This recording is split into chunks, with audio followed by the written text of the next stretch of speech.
William Blake once said that if the doors to perception were cleansed, man would finally see things as they really are, infinite.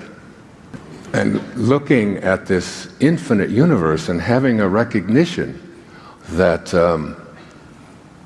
all of this stuff that we believe, all of our problems, all of our struggles, all of the things that we just put so much attention on and worry about and get all upset about are on this tiny little speck amongst trillions and trillions and trillions, an infinite number. The concept of infinity just...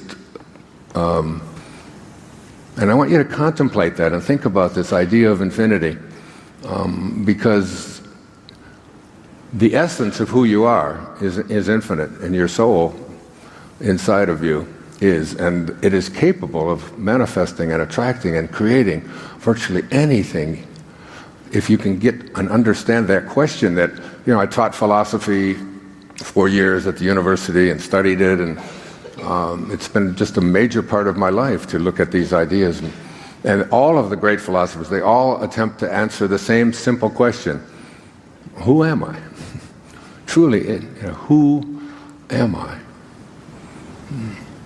Am I, my teacher in India, Nisargadatta Maharaj, when he was asked the question, what is real, Master, what is real?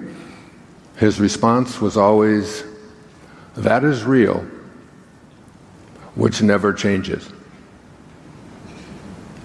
The only thing that is real is the eternal.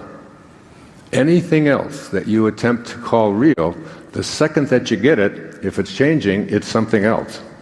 Like, I have a picture of myself when I was 21 years old on the wall in my home.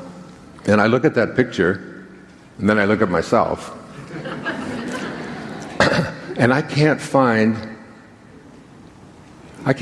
one cell that is inside of me right now that was in that picture.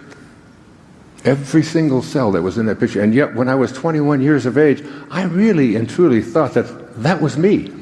That's who I am.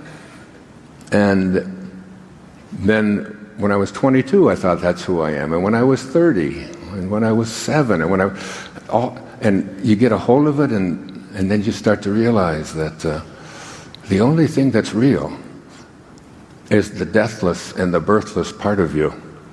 And that's what this talk this morning is devoted to helping you to come to grips with it, because I gotta get some water here.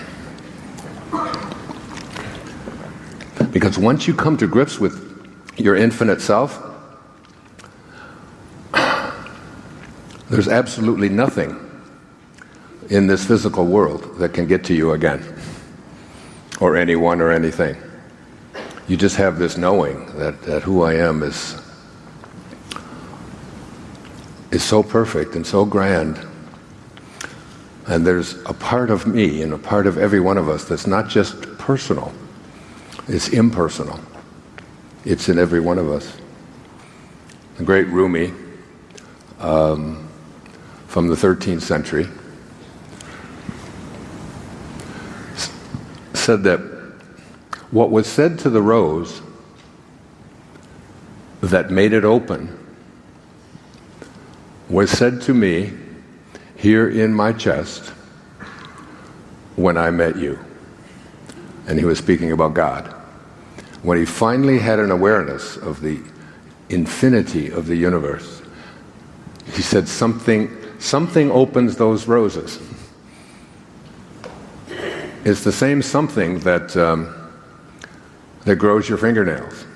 I used to say grows your hair, but I lost out on that one. Although the details just change. I can now grow it in my ears, in my nose, my shoulders. But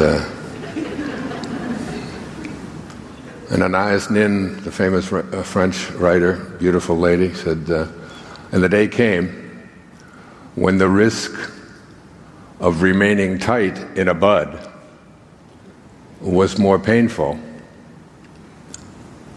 than the risk it took to blossom.